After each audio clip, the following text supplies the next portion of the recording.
உலக பூக்களின் வாசம் உனக்கு சிறை பிடிப்பேன். உலர்ந்த மேகத்தை கொண்டு நிலவின் கரை துடைப்பேன். ஏனென்றால் உன் பிறந்த நாள், ஏனென்றால்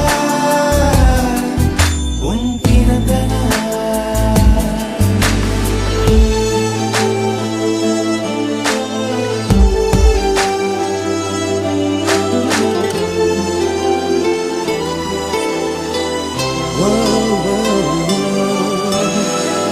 கிளை ஒன்றில் மேடை அமைத்து ஒளி வாங்கி கையில் கொடுத்து பறவைகளை பாடச் செய்வேன்.